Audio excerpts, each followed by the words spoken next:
Then let's get started. I just want to welcome everyone to the fall semester of the faculty research, the fall semester edition of the faculty research webinar. My name is John Conroy. I'm a member of the UIUC Civil and Environmental Engineering Alumni Association Board. Tonight we have a great program. Our presenter is Dr. Imad Al-Qadi, and he will present on the autonomous test track facility in Rantoul, Illinois, and other research initiatives of the Smart Transportation Infrastructure Initiative. Before we get to the presentation, I first want to hand over the program to our department head, Dr. Ana Barros. Well, good night, everyone. Or good evening, I guess. I see that we have 60 participants so far, and so we're very happy that everyone could join us. As John said, I'm sure it will be a really great program this evening. And so I just wanted to say hi, welcome you, and looking forward to the presentation. So very short. All right, well, thank you, Dr. Barros. Before we get to the presentation, I'd like to give you a little bit of background and bio for Dr. Al-Qadi. Professor Imad Al-Qadi joined the ranks of the University of Illinois at Urbana-Champaign Department of Civil and Environmental Engineering as a professor in 2004. Dr. Al-Qadi, Bliss Professor of Engineering, is the director of the Advanced Transportation Research and Engineering Laboratory, the Illinois Center for Transportation, and the Smart Transportation Infrastructure Initiative, STII, at the University of Illinois at Urbana-Champaign. Professor Al-Qadi's teaching, research, consulting interests, and expertise focus on a wide range of topics related to civil engineering and pavement materials, including sustainability, highway and airfield pavement mechanics, advanced modeling, infrastructure, asset management systems, transportation infrastructure instrumentation, and full-scale accelerated testing. Prior to coming to Illinois, he served as an instructor and research engineer at Penn State University from 1988 to 1990. And he was a member of the faculty of the Department of Civil and Environmental Engineering program at Virginia Tech from 1990 to 2004. Dr. Al-Qadi holds a BS from Yarmouk University, and his master's and PhD degrees are from Penn State University, all in civil engineering. He is also a registered professional engineer and is an elected distinguished member of the American Society of Civil Engineers. With that introduction, I'd like to hand it over to Dr. Imad Al-Qadi. Thank you so much, and I truly appreciate being here today. Let me try to share my screen first. And there we go. I think you can see my screen. Kelly? Yes, yeah. yes, right. We can. Thank you. John, thank you so much, and Anna for the introduction, and I'm very pleased to be here. I was asked to talk about our vision for the Illinois Autonomous and Connected Track, and I thought if I wanted to talk about this topic, maybe I should give a little background about the autonomous and connected vehicles and why this is really important for us to research it and being part of our vision. So what I would like to do today is to talk about the current status and the future of mobility in general, and look at the challenges and opportunities that we have with autonomous vehicles and autonomous and connected trucks, and then give you an update and characteristics of the I-Act and its impact on the economy in the state of Illinois as well as nationally. So let's go ahead and get started. First, we need always to look at the transportation from the global perspective. So if we're going to look at the global challenges right now, there is concern about the increase in populations, which by 2050, it's going to be around 10 billion. Then there is a much concern these days, especially about the climate change. And we're trying our best to make sure that we're going to keep the threshold of 1.5 degree above the pre-industrial era is maintained by 2030. Then there is the concern about the food security and the chronic food deprivation, that it's affecting more than 800 million people as of last year. Another concern is the air and water pollution. Almost 16% of the premature death in 2015 has been reported that it's related to the air and water. Then after that, we will get into the things that it's connect all these challenges that we have, which is the transportation. Transportation is also increasing. It's expected to be around 2 billion vehicles by 2040.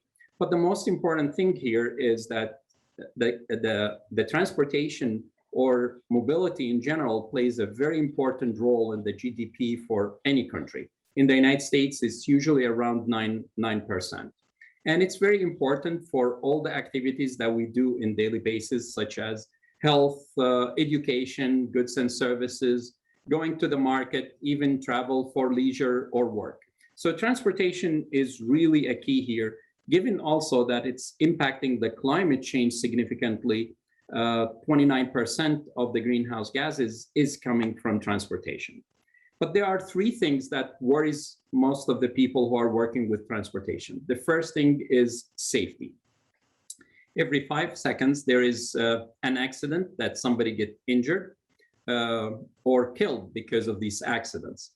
In the United States in 2020, there was 38,680 deaths, and that's an increase actually from the year before. And the fatality rate in 2020 was 1.37 per 100 million vehicle mile traveled, and that's an increase of 20% from the year before. Of course, the trucks is mostly impacting the accidents in a little different way. They're more expensive. It's cost almost like $7 million per each accident, and 94% of these accidents are human error. So they play a very major role in the accidents that we have. And if we're going to look at the numbers that it's related to the vehicle injuries cost, is around $87 billion. In Illinois, this is no difference. The number of deaths has been kind of like escalated over the past few years. And now we are at a high number, which is around 1,195. And actually, if you look at the data just as of July of this year here, there is a little increase. And before I go further, we need to relate this not just to what's sometimes reported in the news that it's related to driving under the influence. A lot of these accidents has to do with, for example, failure to keep in the proper lane, sometimes distracted by using phone or texting or talking, failure to yield to the right of way. All these things can be fixable, and that's where autonomous and connected vehicle becomes ready, available to help. The second concern is the congestion. As the traffic is moving freely, that's the ideal situation. As the traffic is increasing, there will be a delay, and this delay will be impacting the work. It will be impacting also the emission, the work zone areas, which is usually high in accidents. So it's going to be having some really bad impact whenever we are talking about big cities like, for example, Chicago. The cost is really very, very significant. And there is 3 of the 8 interchanges in the country that it's highly congested are in Illinois. The third thing, which is really important, is related to the emission. In the United States, we are 4 times larger than the average greenhouse gases emission per capita. We are contributing 15% to the global greenhouse gas emission, which is second to China. And the transportation greenhouse gas emission per capita is around 5.45 ton CO2 equivalent per capita. And that's coming from the 29% that I talked about earlier. In addition, the air pollution index is almost 4.5 times the benchmark that it's used for a quality of air for the populations. So with that being said, these 3 things we need definitely to do something about it. But to do that, we need to have a look into 2050 and what could have happened. The population in the United States will be increased by 26%. The total US employment going to be increased by 500%. I think many of you are experiencing the increase in the e-commerce, which means here the increase in the freight. And actually, this is going to be increased by 300%. But if we're going to be looking into the freight, in general, we always look at the trucking service as the parameter for the US economy, because almost 72.5% of our tonnage is carried or is moved by trucks. And the revenue is very close to $1 trillion. Actually, it will be increased to 1.5 almost by 2031. However, there is a concern about that. I read a couple of papers in the past two years where there is a loss in the drivers, and that was associated, some of it, with health issues. And we'll find right now there is 61,000 driver or shortage in drivers in the United States, and 55% of the drivers are over the age of 45. And as I mentioned earlier, the trucking accident is responsible for a significant amount of money, and mostly it's related to human error. In adding to that, it is very high usage of fuel.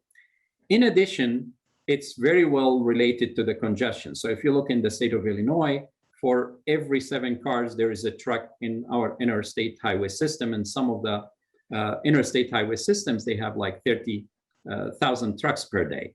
And these congestions will impacting our work. It is averaged at around 100 hours per year.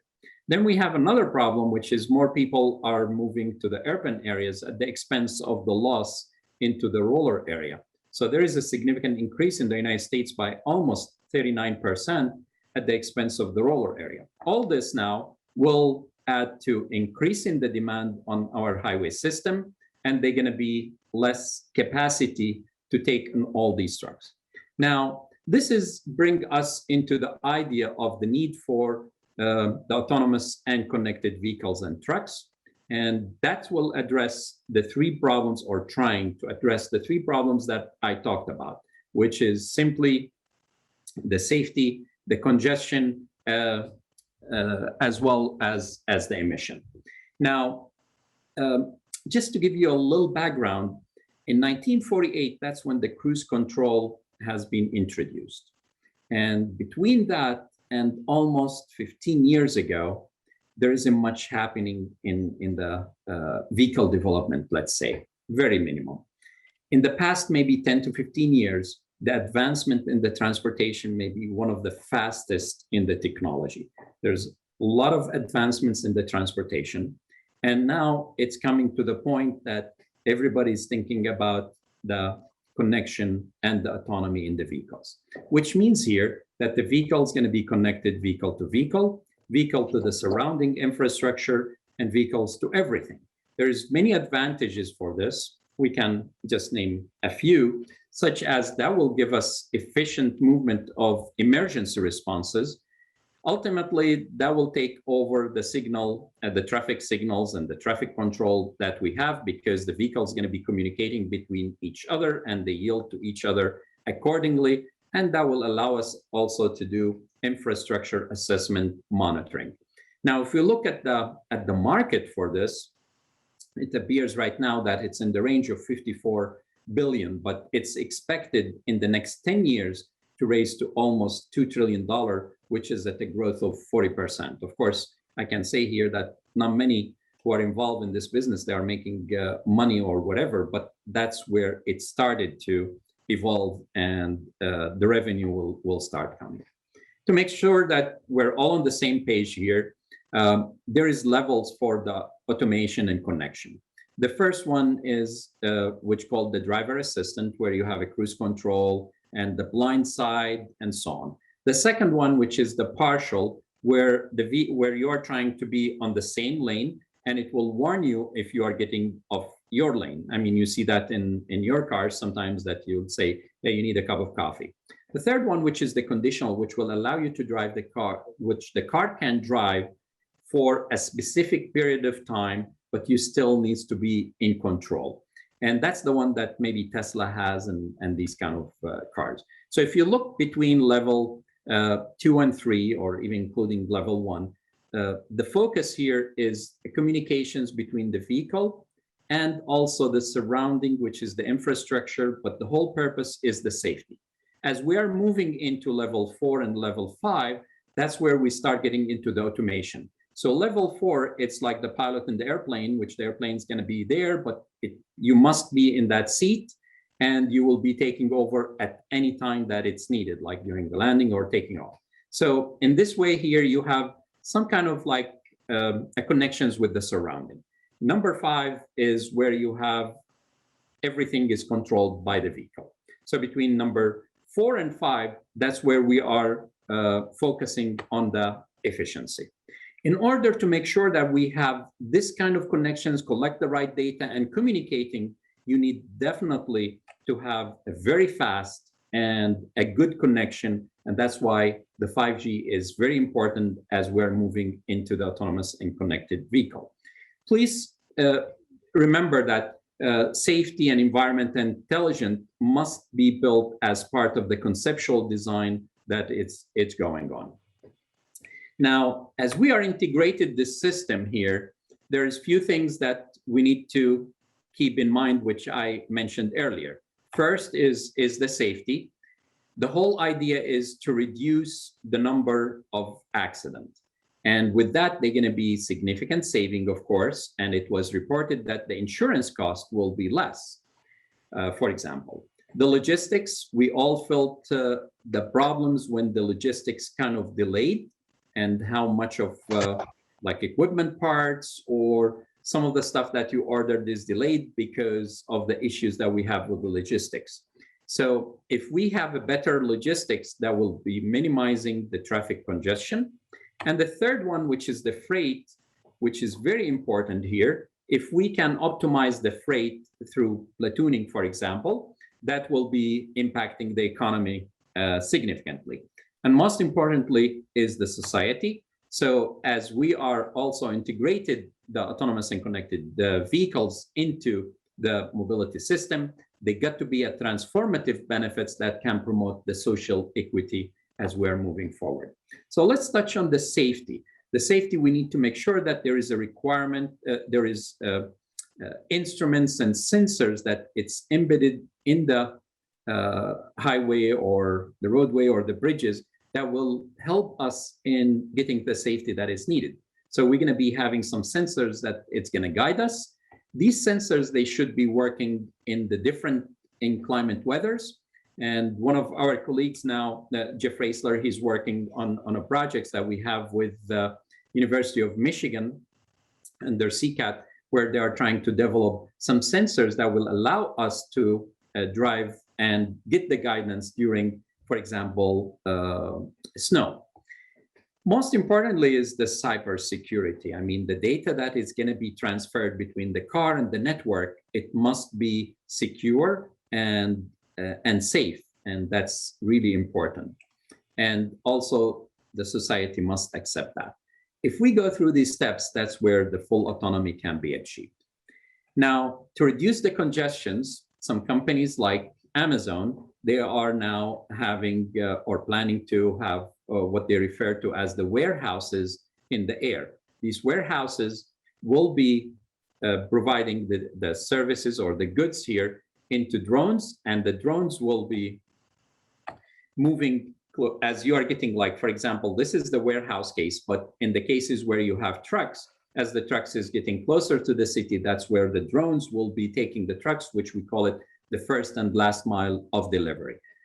This is also a complicated problem, and the optimization now we're going to be having in the drone traffic, it's going to be significant. And also one of our colleagues, Yamfing, he is working on a project related to this. And we at ICT also, we had just released a project that will allow us also to manage the drones in the near future. Now, with all that, there is an impact on the infrastructure. If you follow the ASCE, the 2021 infrastructure report card, unfortunately, the grade that was given to the infrastructure was C-. And if we're going to look at the roads part of it, since they established this card in 1988, the road was given a C+. Now, in 2021, unfortunately, it went down to D. What does that mean? This means that in each 5 miles you are driving on, there is 1 mile that it's in a poor condition. And that's a problem because it's going to cost a lot of money for the repair of the cars, like $130 billion. In the city of Chicago, for example, the cost is around $2,200 per vehicle per year. So this is really significant. Now, if we're going to put this in the right perspective, the state of Illinois, and specifically, let's talk about Chicago also, this is the hub for the transportation. If we're talking about the freight by rail or by trucking, or even by water here, this is the hub for the transportation. And actually 37 of the 500 fortunate companies are in the Chicago area. So having a good system of a highway that will not be impacted by autonomous and connected vehicle is very important moving forward. The reason why I'm mentioning this, because we need to change the challenges that we have from the impact of autonomous and connected vehicle into an opportunity. A good example here is the use of the platoons. The platoons is when you have several trucks, they are driving behind each other with a very minimum distance. Usually trucks, they have 200 feet. Now we're talking about like maybe to reduce it to 65 feet. Of course, theoretically, people were thinking about 10 feet, but I don't think this is going to happen in my lifetime. So as these vehicles moving here behind each other and just keep moving in the same spot exactly, that's going to be developing high strain in the pavement, and it's going to start failing. And that's what you're going to be seeing is channelized. So the impact on the road, it's going to be very, very significant. And many of the states now, they are looking at this as serious problem. Please be reminded that the trucking industry this is a key for them, because that's going to save between like as low as 6 or 7 to as high as 12% of the fuel, which is between labor and fuel. These are the two big items for the trucking industry. So that's going to be providing significant saving, but it could be at the expense of the agencies who are providing the maintenance for these roads. So one of the other things that our group has been working on for a while, and we have a few papers that we'll be more than happy to share, is to look at how we can be optimizing this. So the platoons can be done, it's either by shifting the vehicles within the platoon or trying to shift the platoon themselves in an optimized way, considering the penetration of the platoons in the holistic truck percentage. Like, for example, they will be maybe 10% platoons and 90% is human driven. So we considered all that, and we also looked into the whole state of Illinois and identify where the roads that they can be platoonable and provide the maps for the state. So now the state, they can make a decision where they can allow the platooning. We tried now to change this challenge into opportunity by controlling where the truck's going to be driving on the highway. So giving you this background about the challenges that we have and how we need to address this, the idea or the vision of developing the Smart Transportation Infrastructure Initiative came about almost 4 years ago. And the whole idea is to build in the strength that we have in the transportation within the civil engineering, as well as the different groups of scholars we have in the College of Engineering and beyond, who are working in many different areas. The transportation system is very or highly interdisciplinary area. So you have people who are working on connectivity and security, cyber physical infrastructure materials, sensing control, economics management, developing policy and law, human factors, and workforce development. Like, for example, the development of the protocols is very important. If you get platoons coming from Wisconsin and they're going to be driving into the state of Illinois, they're going to be a different set of laws here and rules. And all that has to be considered as we are moving forward. So if we look again into the vision, what is the gap that exists right now? The gap is simply, we do not have a place that will allow us to test freight or trucks at a very high speed. There is no place that it's close to all modes of transportation. And that's where the village of Rantoul, our location here in the former Chinook Air Force Base, where our lab is, it's going to be an ideal. It's close to the interstate highway system. It's close to the market roads. It's close to the rail. It's close to 2 runways through the an airport that it is operating. And at the same time, it has a grid system city, which is in transportation vocabulary, means that they are grid and cross, which is ideal for any testing that we do in the future. So let me go through this very, very short video here. So we'll show you.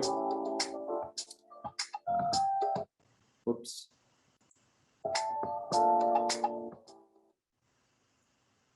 So this is where we are located. And this road is existing. Oops, I'm sorry. I'm just trying to move all the bottoms here. Okay, so this is going to be 3 lanes and shoulders from both sides. And this is an intermodal area. And this is here showing the outside loop with the trucks with close distance or platoons that they're moving. This is now we are entering into the inner loop. As you could see from the schematic, there is an infinity, 2 circles, and there is an outside loop. This is on the left here, an existing buildings that we have, and this is the ICT lab that some of you may be familiar with. This is a tower that will be built, and as we're moving here, that's where the suburban area will be, and that's for the testing of autonomous and connected vehicle. This is an environmental area. Although in Illinois we have 4 seasons, but we're going to be having control environment. And this is the dynamic pad that it's just passed for testing. And this is an agriculture testing area, which is close to the farmer roads, which some people like John Deere have quite very nice facility, but they are not close to the market roads. So as you are seeing here, there is some unique facility about this 2.4 mile that will allow the trucks to drive at 75 miles an hour, that it does not exist there. So what we are trying to do is to focus on what are the needs here for the state, which, as I said, it's the hub for the transportation, and do something that it will fill or fill the gap, or trying now to address or complement the other existing tracks in the country. So that will allow us to have a continuous testing and have variable or other testing in different areas, such as the agriculture and so on. So this is an opportunity to lead at the national level, and it's a work between the government, academia, nonprofit organization, as well as an industry. It's a platform that will allow us to test at the 3D mobility, and also at the same time work on the economic advances for the state, as well as the workforce development. Why it's unique? Because this is the work between different top universities in this field. As I said, it's nearby all modes of transportation. It will allow the testing at a very high speed, continuously without stopping. State of Illinois is in all weather place or location, but also we will be having control environment. We're close to an airport, and that will allow us to test for the 3D mobility and the flying cars in the future, as well as the drone. There is an instrumented sections that will allow connections between the infrastructure and the vehicles. And of course, I showed you the agriculture area for testing, and it will be a 5G connectivity. We're working with the NCSA, which has the fastest computing and a very, very high storage area for our data in order to complement what we have or what we are planning to do. So in summary, this is going to be providing areas that it's not provided somewhere else. So here's some of the unique things, including the high-speed continuous freight, which will allow us to work on the multimodal logistics also. It will allow us to develop protocols related to safety, sustainability. One of the things that we are working on is to have this net or zero net carbon. And it will, we have studies going on right now related to the 5G, electrification, as well as energy harvesting.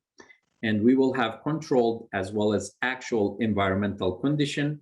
We have multi-platform facility, including the different closed loops, which allow us to test at different speeds. And we did talk about the multimodal transport. And also we have a place for the validation of different scenarios, including state as well as interstate and country roads, as well as the village of Rantoul.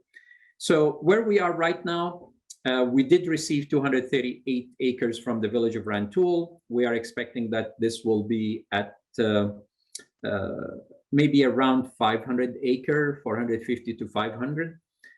We already have a company, which is AECOM, that they are working on the complete conceptual plan, which after that will go into the design and then the construction. While we are doing this, IDOT supported the work that we are doing through investment on developing the 5G design and the electrification, as well as energy harvesting and a business plan for the I-Act.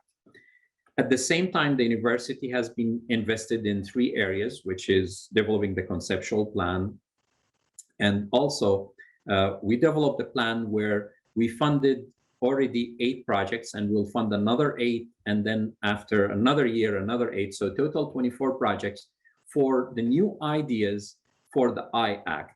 So 2 of these projects are done by civil engineers faculty, regarding self-healing as well as wireless sensors. And there is other projects, of course. We're also working on developing masters on mobility, on smart mobility, and that will be a certificate as well as 2 tracks master, one on autonomous mobility infrastructure, the other one is on mobility services, economics, and policy. And this is being I guess in the final stages at this time. Now, regarding the 5G, one of our colleagues here is working with AT&T, and we were able to identify the needs for the I-Act and the connections that it's needed between the vehicle to the network and the network to the vehicle. And we are already working with the NCSA to develop the design for the storage that it's needed in place. And some will be transferred to the campus where we have also an excellent storage area. So there is a combination or hybrid approach for how we're going to be dealing with the data that it's going to be collected. We have very good estimate about what we are expecting on the data. And as I told you, 5G plans has been almost completed. The other one is the electrification for the freight charging, and the plan for this is almost complete also. We do have the plans for different scenarios, and Ria, she's one of our young faculty and rising star. She's working on this, and also we extended this to develop it's like a roadmap for the state of Illinois for the charging. And I'm sure maybe you heard about the bill that it came or signed by the governor a couple of weeks ago, which I guess electrification, the state of Illinois, going to be an important part. So she's looking at many different things, including the impact of the weather on the charging, the number of charging stations, and the fast or the rapid charging, and the operational cost of this. So all that is part of the plans that it's going to be done actually this week. Another area is the energy harvesting. We're planning to have solar panels around the track. Our goal here is to have this completely sustainable. And there's different areas that we're looking at. Some is to look into the solar. One is collecting the energy from the wind, as well as the piezoelectric. And also, we wanted to have the charge on the go as we're moving and using the power that we are collecting from the different methods that as I mentioned.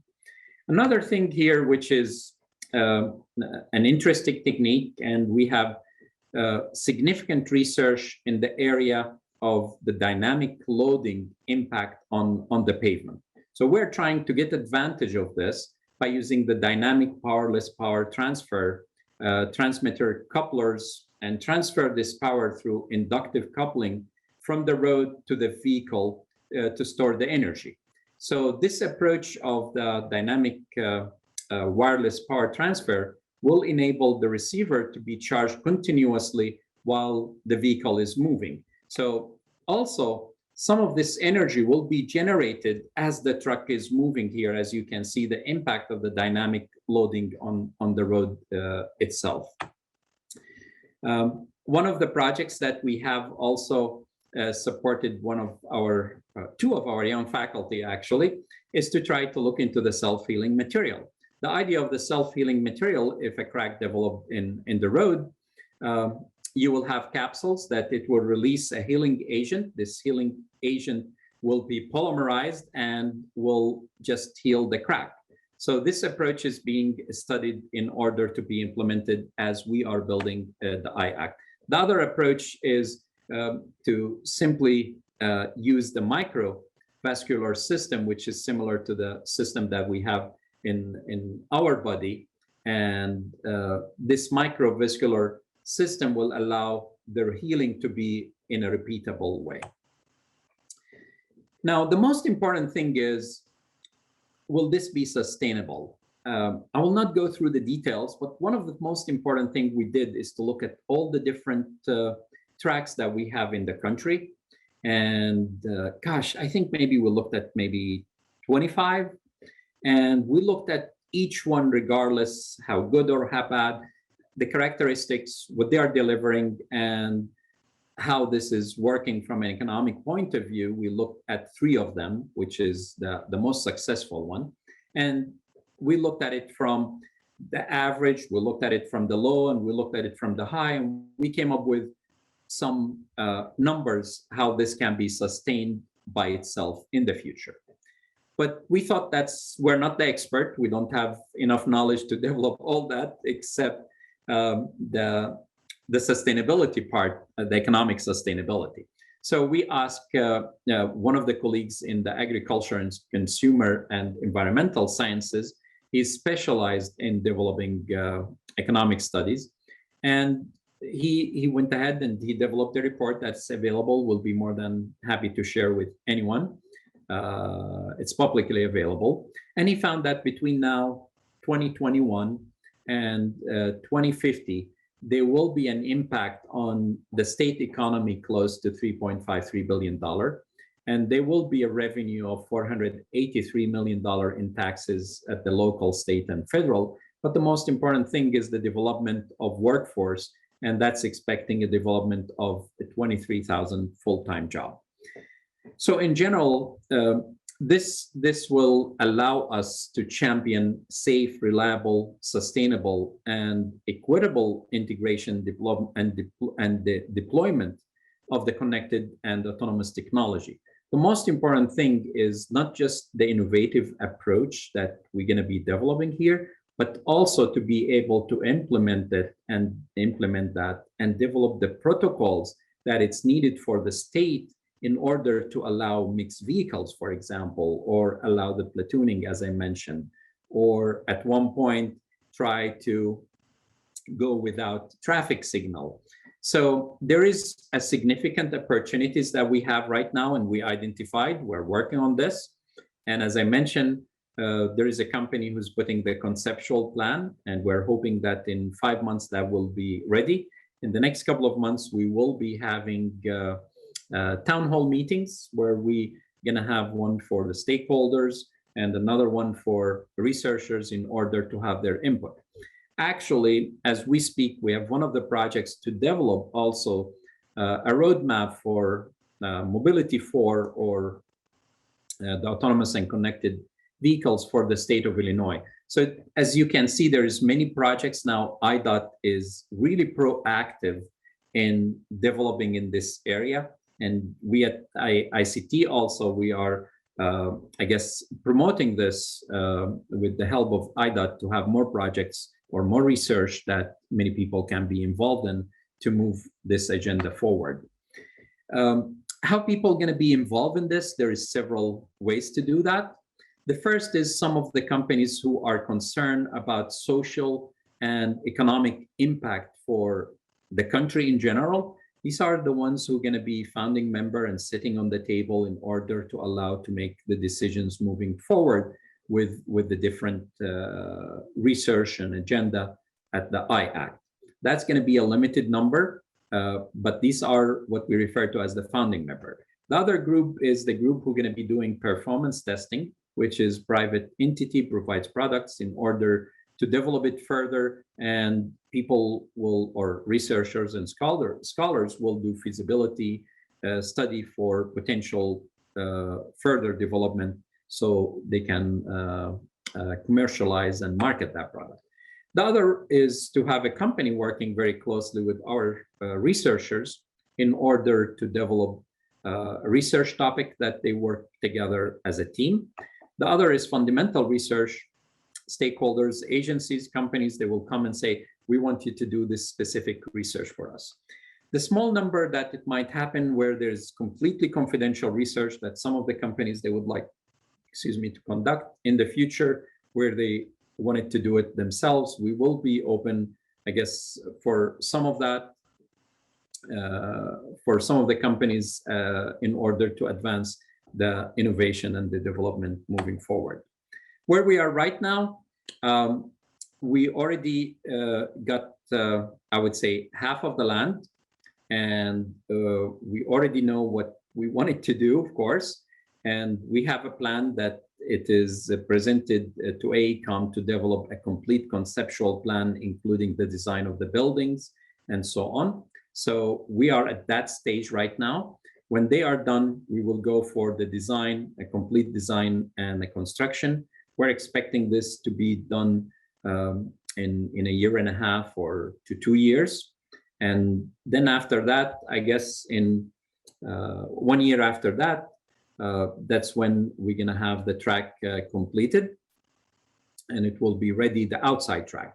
The inside, I think we're gonna be working on it as the phase 1, which is the outside track, is ready to go. So bottom line, I think we're expecting the conceptual plan and the design in the next year and a half to 2 to be done, and we'll start the construction in 2 years. This is where we are right now, and I'll be more than happy to answer any questions that you may have. Am I doing well on time, Kelly? Or Yep, John? you're doing great. Yeah, we have plenty of time. We have 15 minutes for questions and answers. So I think Keely would probably have people enter their questions in the chat box. And so while they're doing that, I do have a question for you, Dr. Al-Qadi. Sure, please. Early in the presentation, you had mentioned different communication interfaces, and you mentioned vehicle to vehicle. So will there be a protocol? Will there be standards or protocols, or how is that going to be organized? Absolutely. I mean, this is one of the biggest headaches at this time here, is just to make sure that protocols will be established to allow, and specific frequencies that will be established to allow the communications between the different vehicles at the same time. So this is on the work. Absolutely. Yep.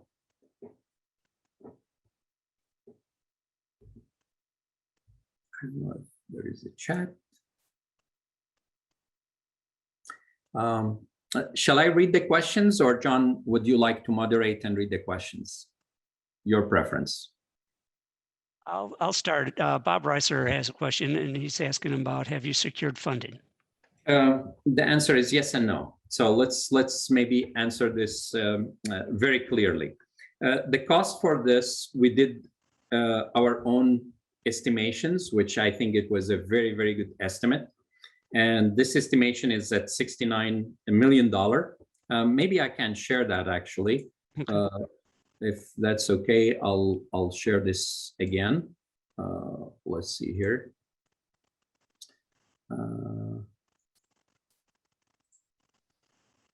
Okay, let me share this. So this is here the cost that we came up with. It's around $69 million. We did, I think, our diligence to do some detailed analysis for the cost.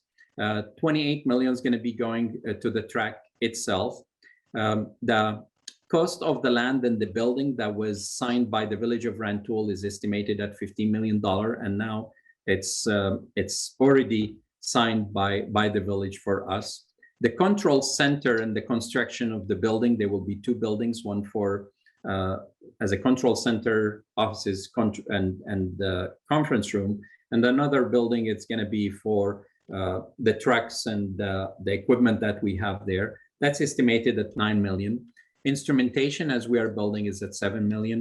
And we have the planning is estimated at 2 million, which is also available for us. And that's how we started the work already. And we're expecting the cost for the environmental chamber to be at 6 million. And if we're going to be getting another 250 acres, that's going to be another 2 million that it's needed. We have not approached the stakeholders for funding until the conceptual plan is done. These are our own estimate. Part of the conceptual plan with AECOM, they have to come up with the cost, the accurate cost that will allow us to communicate. That being said, we have been in very close contact as the university, of course, with the DCO, with the tollway, with IDOT. Actually, IDOT has been proactively involved, and they were involved in the selection of the company who's doing the conceptual plan. We're planning to approach the stakeholders, which is going to be the private as well as the public agencies when the conceptual plan is ready. So that's our approach. To make sure that I explain myself also, we did have communication with many companies, but we have not asked for funding. We would like to ask for the support and funding when things are going to be very, very clear. Okay. Hey, Bob Reiser, I think you had a follow-up question for Dr. Al-Qadi. Yeah, thank you for the presentation. This is really an exciting project. I mean, this has national implications. I understand now you've got to wait till the AECOM finishes the conceptual plan, but I mean, Congressman Bost downstate is on the House Transportation and Infrastructure Committee. You know, Congressman LaHood he's on Ways and Means. I mean, I think there's maybe you guys have thought this through already, but I think there's a lot of, would be an exciting presentation to take even to the national level with some of our congressional delegation. I would say that we have been proactively through the university, of course, working with the different government entities, if it's in Washington, D.C. or here. Bennett, he has been to our facility more than one time, and the chairman of the Transportation and Technology Committee, we did have a meeting with him and a presentation.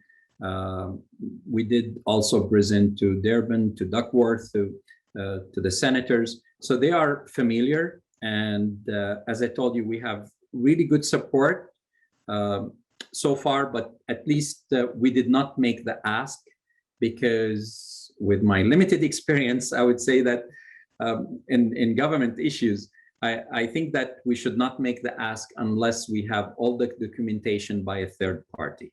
So that's why we are doing this with AECOM, if that makes sense to you. Oh, very much so. Again, congratulations, very exciting project. Thank you. We have another question, and here, this is, you mentioned AT&T is working on communication and connectivity. As you also mentioned, there is work on frequencies for the communication. Are you going to be using dedicated short-range communications, DSRC, or is it going to be another type of technology? You know, that's an interesting question, because we were having a meeting today. Let me go back first and talk about the AT&T. We did meet with AT&T, I guess, gosh, maybe a year and a half or 2 years ago.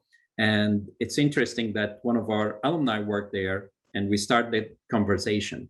And then at the beginning of this year, when IDOT decided to fund the 5G planning, we went ahead and we have a group that it's led with one of my colleagues, Yamfing. I'm not sure if he's here. So he's focused on the 5G, and they start meeting regularly. I attended the first meeting, and after that, they were meeting regularly with AT&T.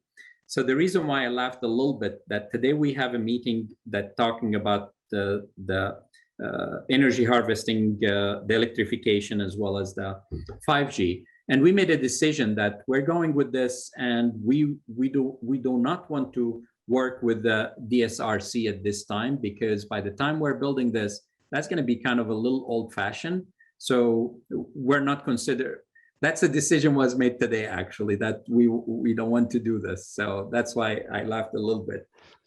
Okay. All right. Thank you. We have another question from Adam Brown, dealing with the pavements with the self-healing aspects, and have they been developed at this point, and battery chargers be embedded in the road during the development of the track, or is the self-healing aspects and battery charging to come in the near future? I think I can answer this in several ways. One of the things that has been worked recently, which we will be considering, is using the induction also within the pavements itself, which means here that during the construction of the pavements, we're going to be putting this. This has to be also consider the future maintenance and rehabilitation, the same with any instrumentations that you are putting in the pavement. The self-healing material, I guess, I kind of like I worked on this a little bit myself, but now I'm having all my hopes on two of our young faculty, Ramez Hash and Nishan. They are having a small projects that they wanted to develop a self-healing material.